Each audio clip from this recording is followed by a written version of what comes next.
So I'm alone, besides people just leave me regularly, but like I just can't take the fluctuation anymore. It's just so much up and down. I'd rather be down than having all of those highs and lows. And the highs just aren't good enough anymore for me. They're just not. They don't feel like highs. I don't feel like the same. It feels like I'm just wasting my time. Pretty much. And that's depressing to think about. And I feel like sometimes it makes it worse when I go home alone after supposedly trying to get this high, right? With socializing or going to a job, there's a lot more social aspects to it. I don't know. But I feel like it's just too much strain, too much work, too much effort to do. To go out into public and to get a job where there's a lot of socialization. I just burn out, and the jobs last too short because of it. It's just too much effort for my brain to handle. And I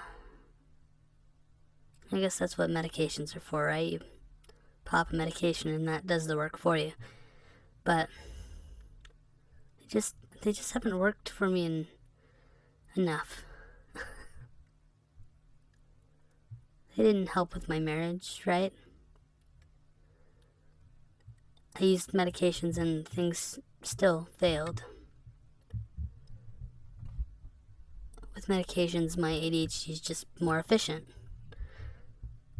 I'm still the same person. I'm still have the same brain chemistry, the same connections. I just do things faster. That's it.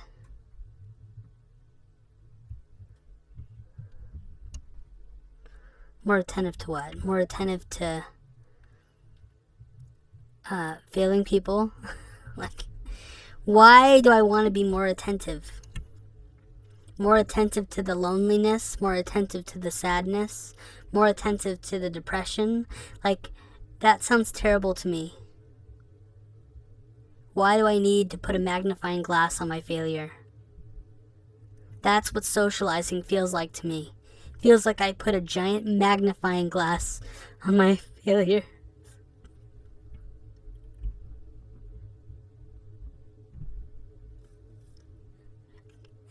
I can't take it.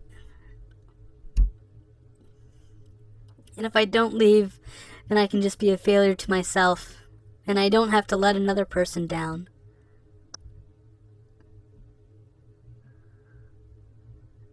It's not like I can end things or anything like that. I don't have that. So I just sit here and I talk into a mic just to do something different to break up the day. And I wait to see my kids again. And I put up with feeling like a failure for them because I do it for them because I need to. I need to be a dad to them. They love me for some reason, and I love them for so many reasons. And so that's enough for me to sit here and wait for the next day I get them. Sometimes feels like an eternity.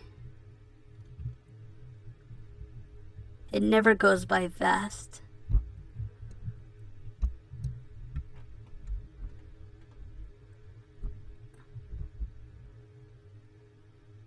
Do I ever want to date again? That sounds terrible to me right now. Absolutely horrendous.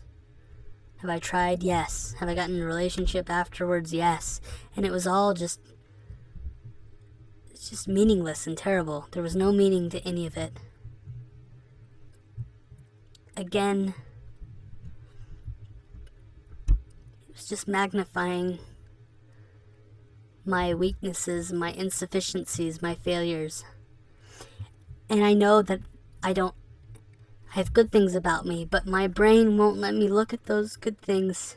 All I see are the bad things, or the negative things, or what I perceive as negative, even though they aren't. Even though I'm supposed to learn from those things, my body won't let me see the positive For every one positive thing I do in my life, my body focuses on 20 or 40 negative things, and it does it very quickly.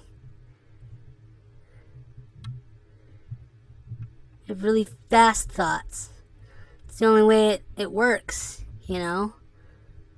Like, I think very quickly. You think we don't think quickly. People with ADHD think quicker than most people, because guess what? You put the energy to stimulate those tops of your brain to start firing things, and your brain gets it done as quickly as it can, so it can bring you right back down as quickly as you can. And you need to do it again. So you're just constantly stewing and thinking about negative thoughts, because that's where your brain is on the normal. It's in this depressed state, so you're going to be thinking about negative thoughts. It's hard to elevate yourself above that. And when I do, I always come back to the negative, and it's too much all or none for me. So just staying in the negative is a lot. It just feels like it's my moderation, I guess you could say. Having nothing. Living as simply as I can, living in a 20-foot box with nothing. I can't buy anything, I can't do anything, and even if I wanted to, it would be worse than where I am right now, so there's no point. If I lived in a bigger space, I would buy things, and that would not be fulfilling for me. I would find no pleasure in those things, and that would be more depressing to own them and have them than to just not have them at all. So I don't. I put myself in a place where I don't have that stimulation, because it's depressing to think about how unfulfilling those things are to me and how short-lived it is. And I don't know what to do.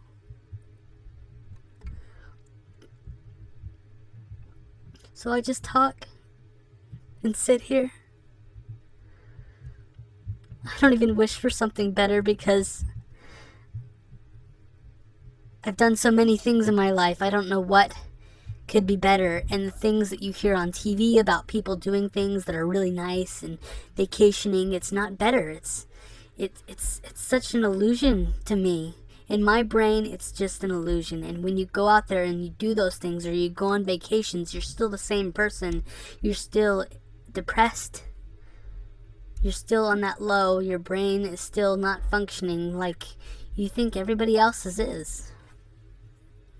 I know that's not the reality, but it doesn't matter what the reality is. Your brain thinks it's the reality.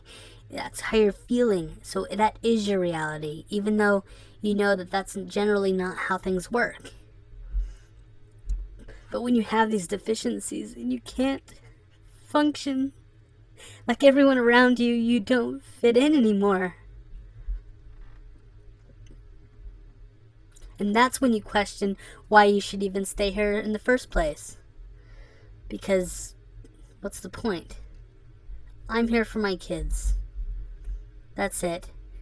And then I just self-loathe with my failures and the time that I took away from my ex-wife, and I wish I could give it back to her. Every minute. But I wouldn't have had those kids if I didn't. And they're such a light for me. Even though I mourn their trials that will probably be similar to mine. And I don't have a good answer for them, because I'm not doing so hot myself. I'm not succeeding myself. I failed them like that. Why couldn't I succeed for them?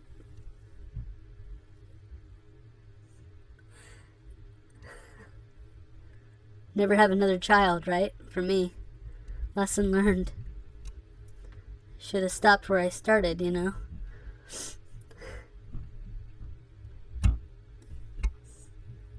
I know it's not good to feel like that, but it's how I feel. And I don't know what to do.